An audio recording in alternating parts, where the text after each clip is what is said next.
杨洋、赵露思出席宝格丽活动，你最喜欢谁？吴磊、杨洋、赵露思一起现身出席宝格丽活动，路透曝光，果然是一个比一个好看。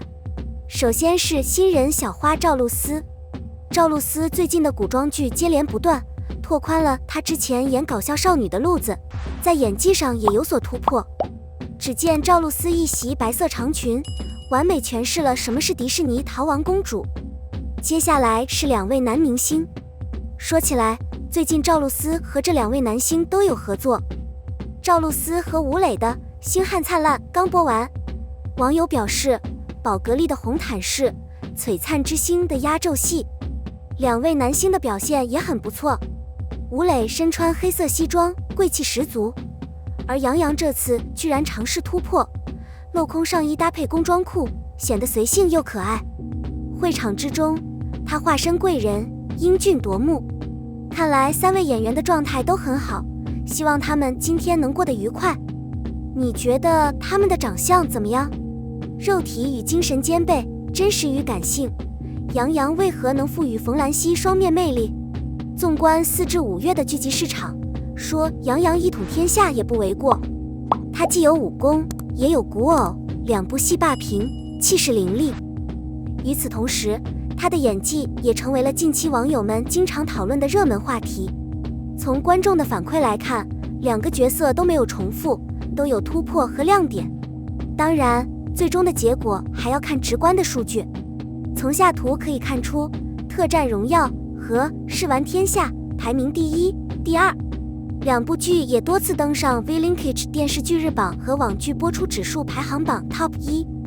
其中，《特战荣耀》让杨洋获得了更多男性观众的关注，而《放手天下》继续加强了他在女性观众中的竞争力，并以不同的吸睛杀手平衡了粉丝结构。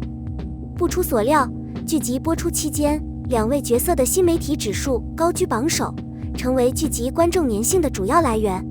能有这样的成绩，离不开杨洋更加精准成熟的演技。高光时刻数不胜数，肩负着2部剧引流的重担。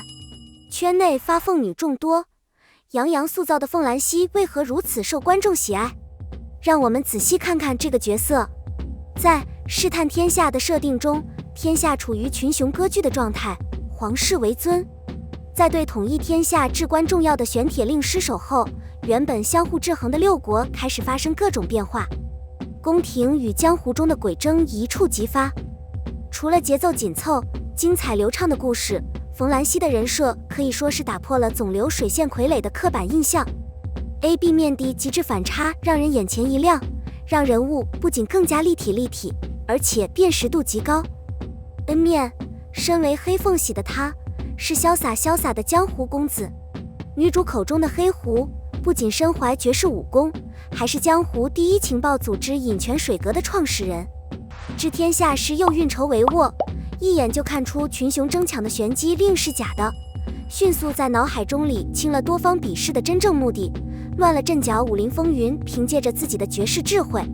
这样的人设虽然够酷，但也难免让观众觉得是靠所谓的杰克苏走红。B 面的大号冯兰熙进一步为这个角色增添了独特的人物弧线。作为闻名天下的永州二殿下，凤兰熙的母亲早逝，父亲多疑心狠手辣，因为自己是妃子的身份，对女婿一直怀恨在心。一配一身，皇权之争胜过江湖中的角逐和算计。为了生存，他只能伪装成一只对人畜无害的虚弱多病的小绵羊，时不时地打出感情牌。脑值 max 的同时，也将魅力值拉到了满点。风兰熙深知人性的复杂，绝非平淡无奇的胜负，但处在危险的环境中，他依然怀揣着结束乱世、恢复世界和平的理想。明知不可为，皇室子弟肩上的重任让他义无反顾地选择了迎难而上。这种远见卓识的宏大格局，而为国为民，也引起了众多观众的共鸣。总的来说，极致的双面人设赋予了人物生动、丰满、有血有肉的复杂特征，对人性细腻的刻画，值得每一个人细细品味。比较贴心，也很容易带入到剧情中，随着人物情绪的起伏，牵挂他们的烦恼，感受他们的痛苦，循序渐进，内外兼修。演员与角色的高度契合与互补，是一个角色能够站起来并给观众留下深刻印象的基础。从这个角度来看，杨洋和冯兰熙的契合度可谓是内外兼修。近年来，关于古傀儡选择标准的话题时不时冲上热搜，掀起讨论的浪潮。不少网友表示心痛，古偶再现现在帅气的男主真的是越来越好了，越来越稀缺了。而杨洋的古装大战瞬间让所有粉丝都乐开了花。当之无愧的内与骨装成重强这句话，剑眉星眸的五官，棱角分明的轮廓，完美再现了原著中对风兰溪的描述：玄衣墨月，俊秀儒雅，雍容华贵，王侯无双，始终再现。高大上挺拔如轻松的完美风范，流畅干净的打法，无一不捕捉到皇室子弟的气质和古人的韵味。当然，除了得其形之外，更重要的是能够得其神。由于冯兰熙的性格特点，杨洋在演绎上并没有刻意追求大开大合，而是仔细了解角色性格的来龙去脉，站在角色的立场上，他能深刻理解他的每一个选择，每一个反应，并且他在肢体动作、台词、微表情上下功夫，不张扬不露，把冯兰熙的双重身份处理得可圈可点。值得注意的是，表现层层递进，层次感丰富。比如，为了对抗父亲的心软，故作可怜，扮猪吃老虎，运筹帷幄时不怒自威等等。这样一来，人物自然是形神兼备，真实可信。什么样的表演会让观众感到后劲十足？值得一提的是，杨洋演技的稳步提升，从他对重要剧情的处理也能看出来。在第28集中，风兰熙武功被废的重要一幕可以说是获得了观众的一致好评。当雍王发现凤兰熙就是黑凤溪时，为了将皇权牢牢掌握在自己手中，不惜赐下自己的儿子段氏毒酒，以废其武功。一句你不是一直都表现得很柔弱，那你真的应该是个柔弱的男人，尽显冷漠和冷漠。凤兰熙从以为自己至少还有一点血缘和亲情，心存希望，到看到毒酒熄灭了最后一丝欲望，杨洋不用台词，完全依靠眼神来进行情感上的提升。他用颤抖的手端起酒杯，没有嘶哑的哭声，只是眼底写满了痛苦、不甘和嘲讽，让人隔着屏幕都能感觉到冰冷的绝望。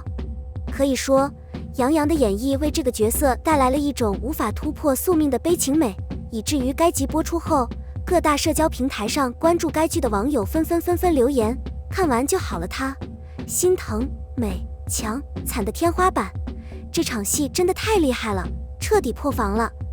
演戏讲究的是长期主义，需要一步步积累经验，踏踏实实演每一场戏。就像杨洋在采访中提到的，演员这个职业有时候是被动的，但如果有幸遇到好的演员角色和好的团队，就需要脚踏实地，才能拍出好的作品。就是这个对职业无限敬重的心态，让他的演技更加精准成熟。凭借自身的专业能力，他将流量一点一点转化为观众热度和国民度，进一步夯实了演员的标签。相信正在用自己的节奏不断拓宽自己的戏路和舒适圈的他，一定会不忘初心，勇敢地攀登下一个表演高峰。